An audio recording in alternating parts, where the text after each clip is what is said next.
Shine with Kendéll Lenice. Real talk for real people. Let's shine together.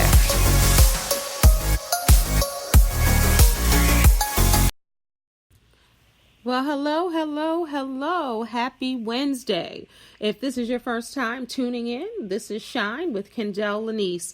I welcome you to this life podcast. As my intro said, real talk for real people. Let's shine together. That's what this is all about. Although I shine, you shine as well. And I like to turn my spotlight on people, topics, and subjects that are real and relevant to you. I'm all about the betterment of people and helping people evolve any way I can. If you don't know much about me, I'm a transformational life coach and speaker, as well as an author, and so on and so on and so on. I go by the name of Lady Motivator. So that's what I do, and that's what this podcast is all about. Sometimes we'll be cracking up, laughing, acting silly, and sometimes we'll be talking about real issues that are tough to talk about. And I think that's what people want, because we all are layered human beings. And with the layers, there's happiness, sadness, gladness, getting back to happy, finding our peace, going through our personal journeys, et cetera, et cetera, et cetera. So this podcast is for everyone. I'm excited that now this podcast reaches Apple Podcasts, Google Podcasts, Spreaker, iHeartRadio, Spotify, YouTube, and so many more outlets. So don't forget to subscribe to Shine. I'm trying to get some sponsors, y'all. I always say this is the little podcast that could. Each show I try to get better and better. Each month, same thing. It's all about the betterment. I don't just talk about that with you all. I live that myself. And I coined a frame saying it's never too late to remix your life. And I truly believe that. So on this podcast, we have amazing guests coming through. Some that you've heard before and some that you may have never heard before. And this is the first time you hear them. So I'm excited about that. So again, don't forget to subscribe to this podcast. Go right on your phone, search the podcast, download an app, whether it's from Google Play or iTunes. Typically with Apple products, iPads and iPhones, it's already installed in there. The little purplish symbol podcast. But if you go to your Google Play, you can download it as well. And you'll get the notification every time I post a podcast. Again, if this is your first time tuning in, don't forget to catch up on all of the shows. I think this is show 78. So episode 78. And don't forget to tell your friends and family about Shine. Thank you so much. That was my housekeeping before we get into the show. So tonight I shine my spotlight on the entertainment business and everything that brings about. Hollywood, limelights, New York, big city dreams, Los Angeles. The entertainment business is not an easy gig, but worth it if that's what you wish to do with your life. No part is too small for a professional. To build and grow your resume, you have to often pay your dues. They say it takes over a decade to be an overnight success. That's the entertainment business. But before we go any further, I want to bring you the life note. One moment. Be right back. All right. It's time for this week's life note. All right. The life note today is by the one and only Ice Cube. We're in the entertainment business really to give the audience what they want. That is our life note for today by Today Was a Good Day, Ice Cube. We're in this entertainment business to really give the audience what they want. And you guys know Ice Cube has been in this game for many, many, many years. All right. So I'm pleased to have my guest today. I have an awesome brother Calvin D. Tucker Jr. I'm going to read his bio and then he is going to be on the show live. All right. So brother Calvin D. Tucker Jr. is a SAG-AFTRA actor, published model, award-winning recording artist, events host, and much more. Known as the entertainment specialist, Brother Calvin is committed to bringing fresh content to the world, such as his recent viral feature as Young Chocolate on the Wendy Williams show for her segment called Cougar Issues. I saw that. Brother Calvin is featured in the major and indie films such as DC Noir with rapper Wale, Harriet, the feature film coming in November starring Cynthia I believe it's Irvo, and more, including a new TV show on a streaming service. Currently, Brother Calvin is rehearsing for his August theater tour with a lead role in Godspell, the Broadway-styled musical. Cameo role in Godspell stage play, Nothing But the Truth. And closing out the month in Love Letters to Black Women. Oh, I definitely have to hear more about that. But without further ado, I want to welcome Brother Calvin D. Tucker Jr. to Shine. What's going on, listeners? What's going on? Welcome to Shine. Thank you for shining with me, Mr. Calvin. Thank you, fam. I appreciate being on again for the 2000th time. Absolutely. Calvin is no stranger to Shine, but before even Shine was a notion, he was on my first, it was, I guess, an audio visual podcast called Conversations with Kendéll Lenice. So again, he's no stranger. Oh, yes. He is now family. How you doing? I'm amazing. How about you? I'm well, thank you. Before we even go any further, amazing bio. You're doing your thing out there. I'm very, very proud of you. But I want to know about this love. You're welcome. Love Letters to Black Women. Of course, I got to ask about that. What's that about? Right. So this is part of my August theater tour. I'm doing 3 productions this August. Didn't plan it that way, but, you know, God knows best, and he knows how to book your schedule better than you do. I know, that's right. So this is actually the first time I'm doing more than one major project like this in the same month. Wow. I've been in rehearsals 5 days a week for the last month for all 3 projects together. Wow.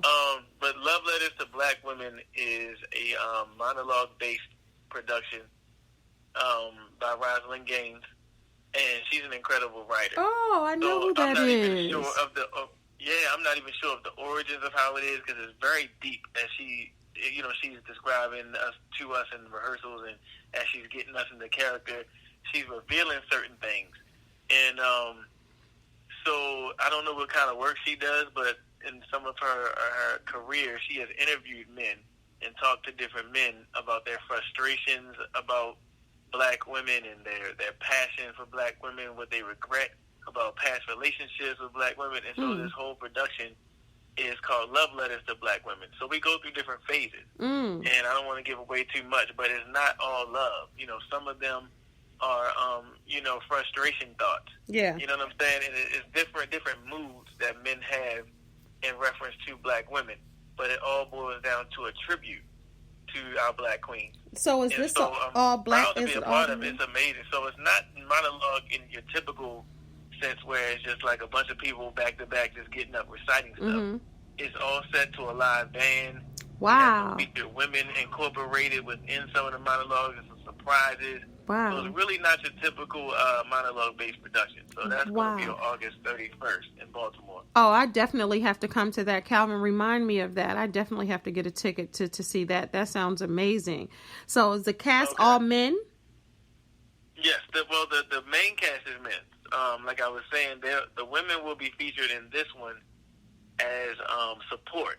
I love that. I can give you one example. Like if I'm doing my monologue, I might have a female that's featured who was dancing the interpretation of what I'm saying. Oh, that sounds awesome. But that's not with everyone. You know, it's like sprinkles of surprises and a couple of featured women. Wow. And Wow. Well, I love stage. It's really well put together. Wow, I love stage play, so I can't wait to see that. I don't know if you saw, but I just directed a Money, Music, and Madness 2 weekends ago. What? Yep, I was the director. No. I sure was. Yep, so I see you. I'm doing a little bit of everything. As you know, I am, Right. a leader. So it really is a leadership role. And I had an amazing cast, a very coachable cast, a very talented and professional cast. And of course, as you know, as an Okay. actor, that makes it much better. And it also shows how professional you are when you're able to be coached. Yep. Yep. So that was an awesome experience. So he wants me to do, and this is Broderick A. Brown Theater Production. He wants me to do more of his plays. So I'm honored to do that. So, so when you talk about stage plays and people, I always like to support stage plays, especially local writers, because before I was anything, I was a writer. So I can appreciate a good script. So Right. I think I saw you on Wendy Williams, sir. Yep. That was a little after I was on your show last time, because last time I was in New York for Comic-Con. So Right. Shortly after that, I went back just to visit and get on some TV shows, just to get like some camera time with them in the audience. Yeah. But it's funny how that actually went down. It actually went down exactly the way I planned it for the Wendy Williams show. Wow. So tell me about it. Yeah, so I'm like, okay, let me start going to some of these TV shows, because I've been to a couple in the audience there, and they're super fun. And a lot of times, everybody gets a consolation prize, which is like cool prizes for the most part. Right. Especially if you're on something where it's like a holiday giveaway or something. Right. But it wasn't this time. So I was like, okay, my focus is let's get some TV exposure, like just in the audience. If the camera pans a certain way, I never know who I've sent my resume to. I know that's but right. Be like, that looks like the dude. I know that's right. Like, you know what I'm saying? Like, you just don't know. Yeah, So I'm not mad at you because you are a said, hustler. You will hustle this acting thing. But go ahead. You will, and I've never seen it. I've never seen anything like it. I'm gonna tell my audience, when I tell you Calvin will show up anywhere and everywhere, he will place himself in positions, and I love that because you're going after what you want. You're not sitting back waiting for someone to hand you something. You're making opportunities. When I first heard about you, you were, I think, started that first tour. I can't remember what it's called, but you're always. It was with Jules. Motivation tour, yep. That's what I was on the conversation show. Exactly. Yep. So you're always doing that. So let's, again, continue telling the people how you position yourself to be on national TV. Right. And so I'm a fan of the show. I watch it almost every single day. Mm-hmm. My degree's in broadcast production, so I love all types of shows. Mm-hmm. So since I knew the makeup of the show, I'm like, okay, there's a section called Ask Wendy. So I'm like, if I can get a chance to ask a question, it's going to have to be juicy, right? So here I go in my creative content creator mode. I'm like, okay, what have I lived through that's juicy enough that can get me past to make the cut? See, I didn't even know how it was set up. I thought they just picked people and they asked any question. I didn't know that once we got there, every single person that was there was handed a sheet, and you wrote down like 3 to 4 questions. Oh, wow. And I didn't know that. I was like, okay, cool. So it was like a little process. So they, the production assistants, they pulled like the top 13. And then they called us by name. We lined up, and then when we got to the production assistant, she would ask, are you comfortable with asking you a question on camera if you're chosen? And you would say yes or no. So when they got to my question, the lady said, "Oh, we definitely going to use this one." So she said, "Are you comfortable reading on the camera?" See, I tried to play it cool. When she said, "We definitely going to use it on the inside," I was doing backflips. I was like, "Wait a minute, it can't be this easy, right?" Because so far it was going the exact way I imagined it in my head. Like, this is crazy. Aside from the fact that I didn't know that everybody would be asked questions, right? So long story short, they narrowed it down to I think it was the 4 of us that actually were on the show. And so we read it for the different production assistants 3 times so we can get the nervousness out or whatever before the actual show.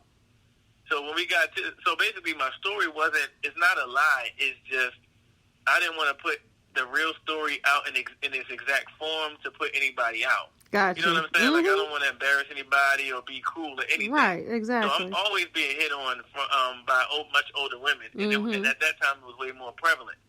And so the story I actually could have told was probably a little bit more juicier, but I don't want to reveal anybody. Mm-hmm. So it wasn't my best friend's mom, and it wasn't me going over to their house. It was something else. But the point is, you know, it was an older woman.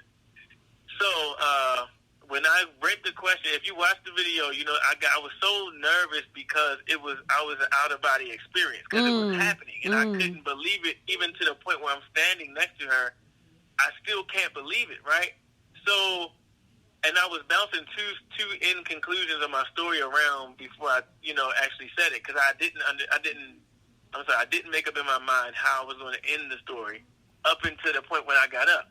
I don't know why it took me that long. I was like, just, how you going to end it? Like, and then when she said, when she said, who are you and what do you do? I didn't even answer, what do you do? Because I heard it, but I was so out of, you know what I'm saying? Like, I still was, couldn't believe it was happening. I kind of forgot she said that.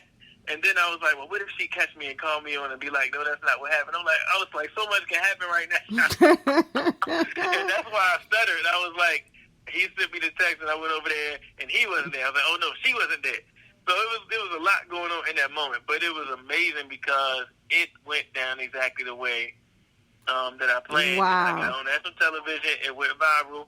It didn't go viral enough for her to, like, you know, bring me back as a guest or nothing, but it was close enough. So I was excited. But look at that. You positioned yourself once again, to be on national television. And I think so many people wait for someone to give them an opportunity. But nowadays with social media and podcast and, you know, YouTube, which is part of social media, people are making their own content and they're finding their ways to put themselves out there. And I think that that's amazing. Right. Outside of that, because that was very creative, what are some of the creative ways you decide the road that you want to take to get your name out there? Because like I said, you really are a hustler when it comes to this. You put yourself in so many different opportunities and sometimes unconventional opportunities, even with the Comic-Con and Comic-Con, right? Comic-Con. Yeah, you put yourself in positions where some actors would say, well, why would I do that? Why would I go there? How is that going to help me be a lead actor on Broadway? Or how is that going to take me to Hollywood? Or how is that going to do that? But you somehow just do it all. And then what is your final goal once you do that? What is the ultimate moment? So I'm blessed, and I tell people all the time, I'm blessed that I knew what I wanted to do at a young age. And not only that, but my mother pushed us to experiment in a lot of different creative ways and arts and things like that in sports, to where we can figure it out on our own. It just so happens that God built me in a way where I'm, you know, extremely talented in more than one area. Mm-hmm. So when I graduated from college, you know, the vision was, okay, you're doing all these things. Now it's time to make a choice if you're going to step into the professional realm with all of these. And so that's what I did. So I found out what I needed to do to become professional, to be viewed as professional, and to start working professional gigs in modeling, acting, music, broadcasting, all the entire gamut of what I do. I researched. Well, I had been researching for a minute, but it was more aggressive then, you know, because it was real. I was out of college, you know. So, but with the decisions that I make, you know, some people, you know, real churchified people would say, well, did you pray about it? And my thing is, you know, I seek God on a daily, and I walk with God, I have a relationship with God. And when I pray to him and ask him to use me to his glory, to bring glory to his name, that somebody can see him through me, even through the creative arts, that's what he called me to do. So when I say that prayer one time, God heard me one time. So I don't really, it's not that I don't believe or that it's right or wrong that you have to pray specifically about each and every opportunity, but if you pray without ceasing, like the Bible instructs you, you're always talking to God. You know what I'm saying? So that's true. My thing is, every opportunity I take has to have integrity. Yeah. And that's why I had the standard of, like, not shooting shirtless or just fashion shoots. Not using profanity. You know, there was a movie that I was supposed to be, the director wanted me to be a lead in. but I don't cuss. And he was like, oh man, I was like, we was trying to work with each other, but he really wanted for the authenticity of his story, the profanity to stay in there, and we both understand and respect that. Yeah. And so I said, because you got to be able to say no. You got to be able to say no and trust that God, and right, not a bad thing. Right, and know that God will carry you when He sees that you're doing it for His glory, and He sees that you're keeping true to your integrity and what's right to you in the eyes of God. He's going to take care of you anyway. He's going to open doors. Yeah, so I told him, I can be an extra if you need me. I got your back. Like, I believe in your project. And so that's what happened. I was an extra, and I died in the movie. So, Dang, another brother dying. I do it for the love of the art. See, another brother dying in a movie. Jeez. Good grief. Keep my brothers alive. The guy was a brother, too. So, the guy was a brother. So, and he stayed alive? Okay. Yeah, he stayed alive. Yeah. We all can't stay alive. And so, I'm also blessed that I was looking over my career. Like last year, I did like an inventory of the type of projects that I was working on. And I was like, it seems like I always get to come across quality work. Like I'm always in like a benefit fashion show to benefit like cancer or autism or something positive and needed. The movies I've been in, if you look at, I'm in 2 Harriet Tubman films. One is the major feature film with Cynthia Erivo. She is known for Broadway. She was in The Color Purple when Fantasia was in it. She's done a lot. She was in the last Quentin Tarantino movie, The Hotel. I forgot, Hotel something. Okay. So she's doing major things. That was the first feature role that I ever had the opportunity to audition for a speaking role in. The first one ever. Wow. So God is good. It's like the elevation in the step-by-step movement. I mean, you can see it and track it. Yeah. It's amazing. Yeah. So I didn't get the role, but the fact that I was able to, be in place to audition for it. Right. And it was my first time in a major feature film. Right. So I was excited about that. Right. So but how do you find some of that? How do you find some of the creative ways and what outside, clearly your relationship with God, but what makes you go outside of the box where most people kind of stay in that box?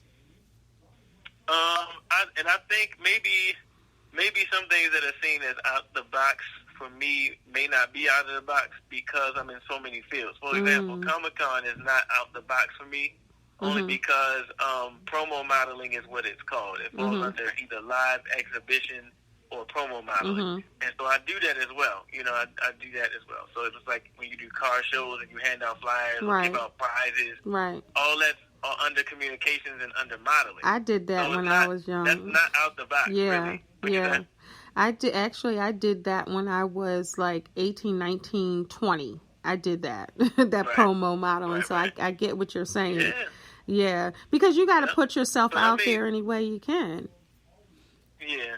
I'll give you some out-of-the-box stuff that I have done. Like, for example, when I first started as a recording artist, I was 13, 14. Oh, wow. Songs to R&B instrumentals, like Usher, My Way, was like the first track that I wrote a gospel song to. And at that point, I wasn't a real writer, and I say that because I just took his words and switched them to words that about scripture and the love of God, stuff like that. So it's the same exact sound, melody, structure, just the words would change. That's how I learned how to start writing, and now I'm a complete writer. But I would call the radio station, right? So they would have, like, gospel night or whatever, or on the gospel show, they would have testimony time. Like, call us up, tell us about a testimony, something that happened in your life. Or they would say, if you need a prayer, this is really out of the box. They'd be like, if you need a prayer request. So I would call during the prayer request time and say, praise the Lord, I'm Calvin from such and such church. I want to ask if you all could pray for me as I'm about to embark on my debut music concert. Like, I would promote my concert, but I was serious. So, like, I really was asking them to pray for me. It's just that it wasn't no deep, like, I'm sick, or, it wasn't like that. So to me, that was kind of out the box. I would do that all the time. It's a well-known radio personality, Teresa Harvey. I used to call her up all the time. I would request a song so that they can say, because back then they used to say this song is dedicated to. Because if you call in, they would say your name. So just to keep my name on the radio, I would call, request a song every night or every Friday or something like that. Wow. To keep, so that, this is going out to Brother Calvin. So my name could stay out there. I would do creative stuff like that. Like when I had my EP, release. I did that in Hot Skates. You know, Oh, I would actually go to other artists' concerts and sell my CDs right at the end of it. Like I went to Jason Nelson's album, record his first one, his independent one, and right at the end, I was outside standing right next to the choir boys, talking about CDs, get your CDs. I know both of them. Laughing at me. Some people I know would be laughing. Wow. People would laugh and buy one. You know, like they'd be like, "Brother, I admire you," and just buy one. But you're fearless. You're fearless. If you believe in yourself, yeah. One of my friends told me that, what you just said. He was like, man, like, because somebody asked me, they was like, so if you met Beyonce right now, you know, what would you do? Like, would you ask her? I'll be like, I ask her, can I get on a song? Like, I mean, she's a human like me. They was like, yes, right. That's what I'm talking about, man. Like, you fearless, man. I'm like, I guess when you deal with a lot of rejection at a young age, you know what I'm saying? And throughout your life, it becomes something that you champion. And then it becomes a part of your victory walk. And because I've overcome so much, so many no's, and so many you can't do that. Why are you thinking that way? So many closed-minded people. But I walk in courage, and then I see the fruits of that. Yes. It helps me be stronger. Absolutely. So, like, say for example, I was nervous to approach a celebrity to get advice or. Asked them, can I be on a song? And people told me I was crazy before that. And then when I did it, and then have the celebrity say, well, man, I applaud you for even having the courage, that's like confirmation. So in those moments build me, right? Right. And they make me stronger for the next thing that I'm scared to do. Right. I love that. And so it becomes a continuous thing where it's like not an adrenaline rush, but it's like it's like stairs almost. Taking the stairs. You're like you're going from one is leading you to the next, and ultimately you'll get to the top. Yep, and it's like working out in the gym. You know, if you're not challenging yourself and pushing yourself and feeling that tightness and that little bit of pain, there's a necessary pain in physically working out. To all my fitness people out there, I have to say, I did this boot camp for the first time today, right before the show, and I absolutely loved it. Shout out to Will for Will Fit Boot Camps, but.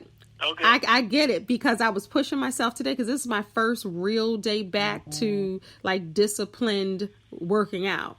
So yeah, I totally get it. And I did it today. I'm so proud of myself. Yeah, I'm proud of you too, man. Thank you. It's like that, especially when you got a busy schedule. Sometimes you always starting over. Ain't that the truth? Ain't that the truth? If that ain't a true statement. You keep starting over. You're right. Ain't that the truth? Don't ever stop. Ain't that the truth? Turn to your neighbor. Tell them don't ever stop. Don't ever stop starting over. That's right. And that goes in with my little saying. It's never too late to remix your life. That's my saying. Right. Because you can start at any time. And like you said, tell your neighbor, you could, it's starting again. We're going to start again on Monday. We're doing that. I'm blessed that the projects that I come across are quality projects. I'm in 2 Harriet Tubman movies. Wow. I'm in, like I said, benefit projects, movies about domestic violence awareness, the music video about domestic violence awareness. Strong messages, and I'm proud of that. And you should be.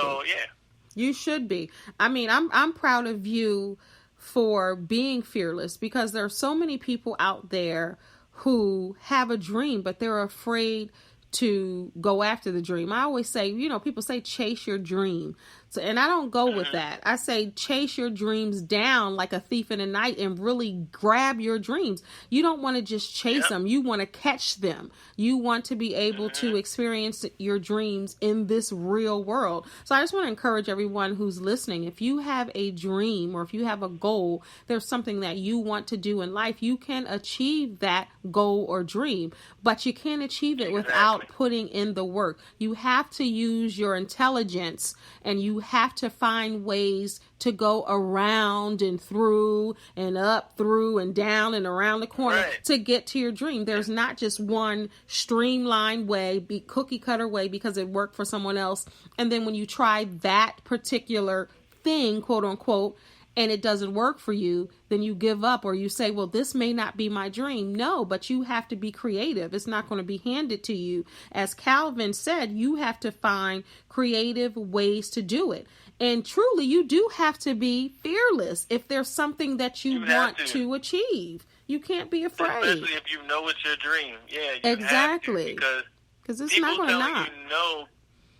People telling you no or denying you is not always a reflection of you lacking something. That's and right. That's what I teach my mentees. That's right. It's a mental thing. That's right. You can go to 400 auditions, be told no every time, and you can still be an amazing talent. Come on, worthy now. of being a star. Come on. But unless you know that within yourself, you're going to think that the no means you suck or you shouldn't be doing this. You need to go back to your day job. Yeah. But people don't know. See, I've been on the inside of casting, and I've been doing this for over 17 years. So I've had conversations with casting directors and other talent and the whole gamut of entertainment, and it boils down to if a production if you don't fit what the production is looking for, aesthetically, that means physically, or it could be something that you just don't have that they need. Not that you're lacking, it's just their particular project needs something specific. Right. You know, it could be that simple, and you crying and you going through because you don't understand that it's not you. You could just be too small or too short. You went in there and was playing in the audition and wasn't ready. Right. That's something different. Right, but they could be looking for a short person and you're too tall. Right. Yeah, if you knew that you went in there ready and it was a note, that meant that just wasn't for you. Exactly. And that's how I look on things. And a lot of people don't. They always are like, well, what do I need to do better? Well, that's good to look at that too, but sometimes it's just not your project. Right. You know?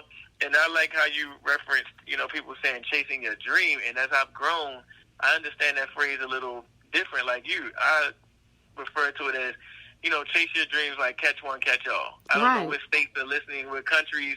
In West Baltimore, we had a game called Catch One, Catch All. It was just like tag, right? Mm-hmm. But say I caught one person. Now me and that one person are now it. And we go catch the next person. Right. And it adds on like a domino effect until now there's an army of 7 people chasing down the last 2 people of our group that was playing. It's catch one, catch all. So your dreams are like that. When you conquer one hurdle or you realize one dream, hey, that's encouragement for you now to see what's the next door for you in that dream to grow and then conquer something else. And that one dream might catapult you into the next dream or a dream that you didn't even know you had until you receive it.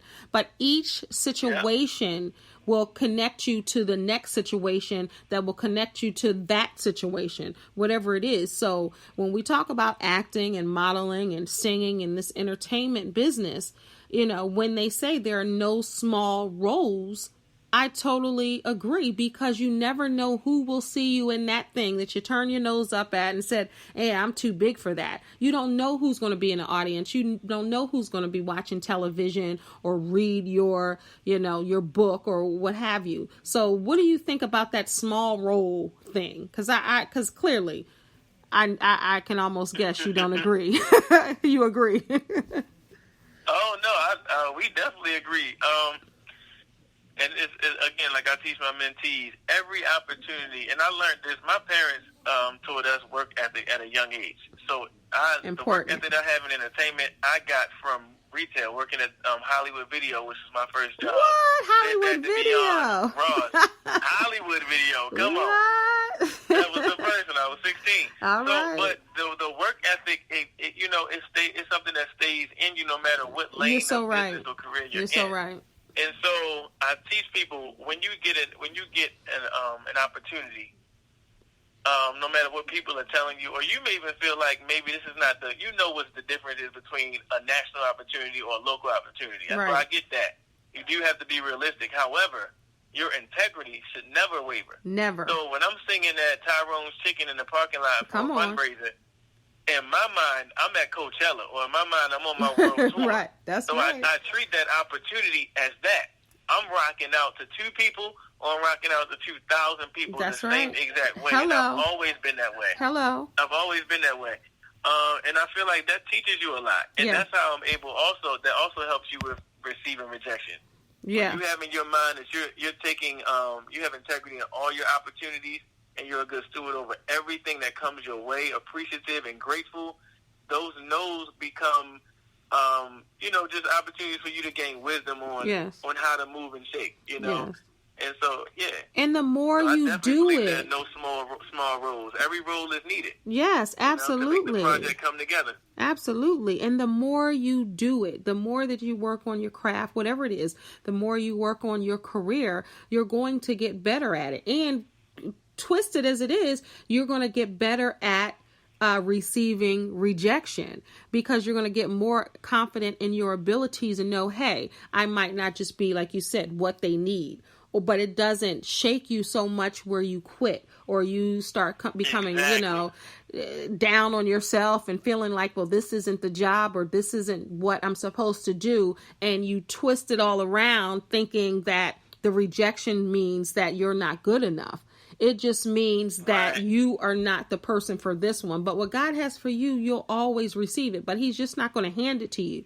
You do have to work for it, and you do have to put yourself in positions or accept certain positions that will catapult you once again to that level you desire to be at. Exactly. And people think sometimes, and I overhear sometimes, they think I'm arrogant, because somebody will ask me a question like, well, who do you think is your competition out here? Or do you, get nervous because of who you're up against?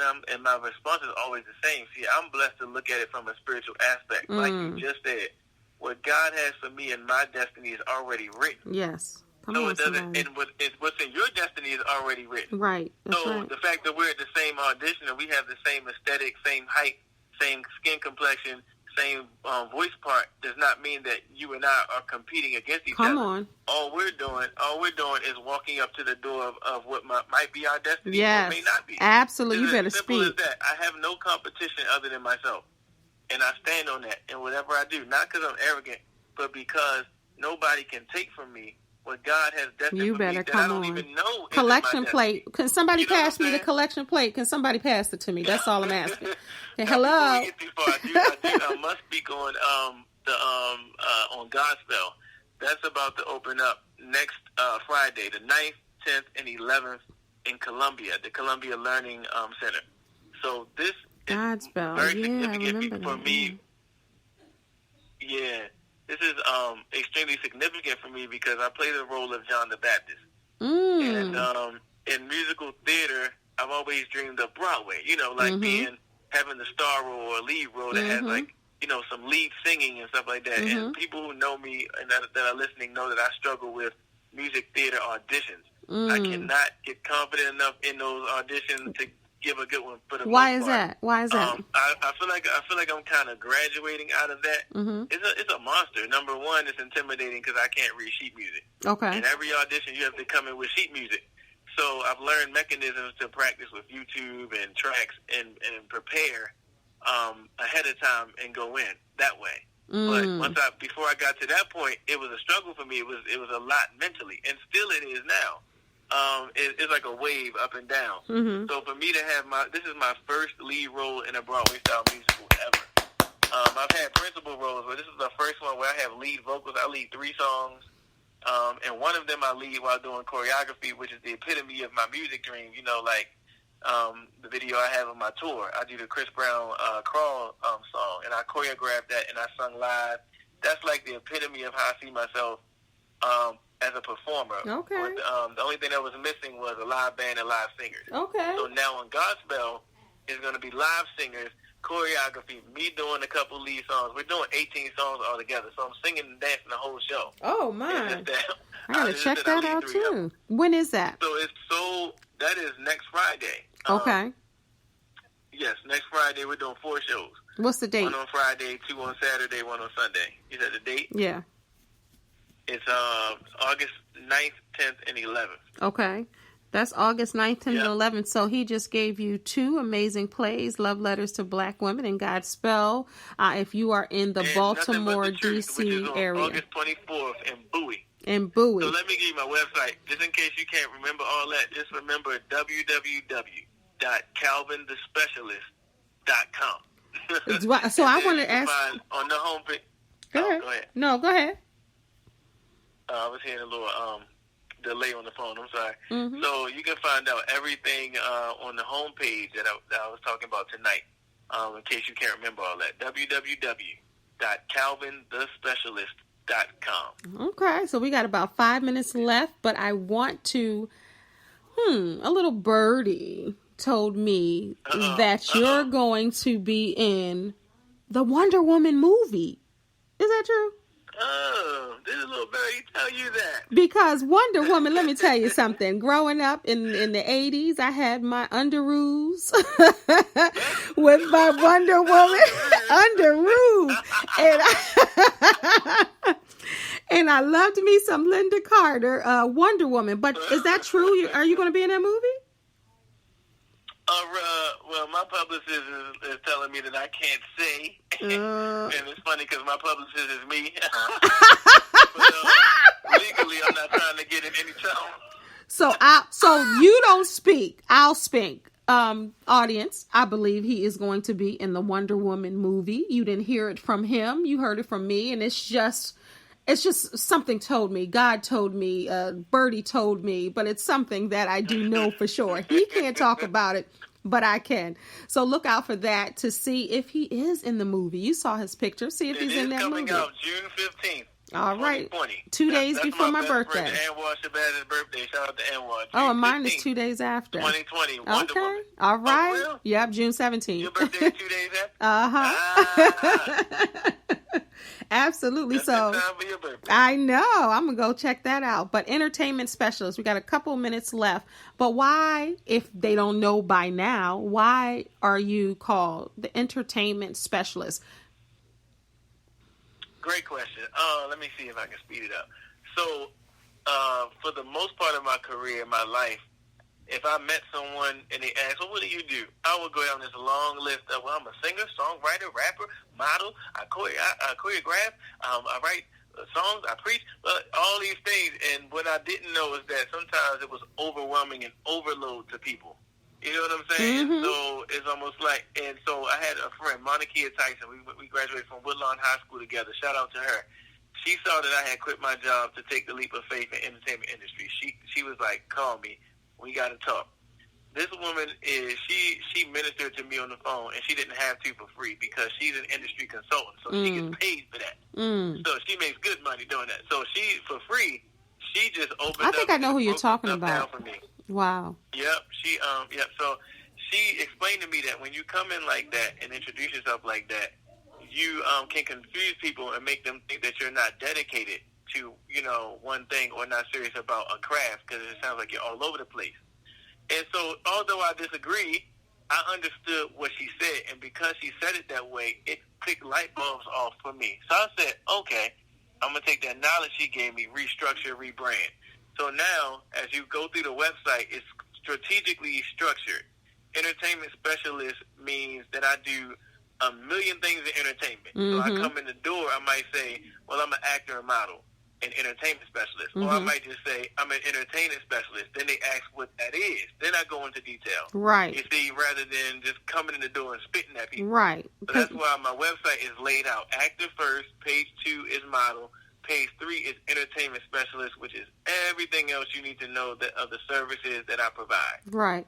I totally get it because I'm a transformation expert.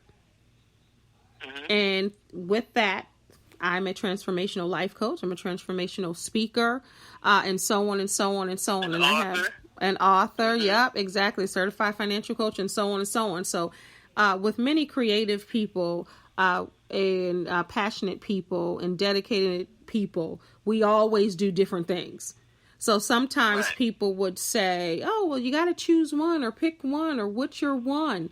But if you do all things, just make sure you know how to do them all. Make sure you're qualified and certified. Make sure you pay your dues and study your craft, whatever it is, so you can be an expert in that field. You don't want to just say, oh, I do all of these things, and then you're put up to the test of time and you can't do them. But we got 3 minutes left. 3 minutes left. 3 seconds left, actually. Wow. I just want to say thank you. Thank you so much. We always get to talk, and thank you so much for shining with me, Calvin. I appreciate you. Thank you. And thank you for always being a guest. And thank you, everybody, for listening. For more information about Calvin, right, real quick, give your website once again. www.calvinthespecialist.com. Love y'all. Love you back, and love you as well, guys. So thank you so much for tuning in to Shine. Remember, you are a star, so don't allow anyone to dim your shine. Don't forget to subscribe, listen, and share. God bless.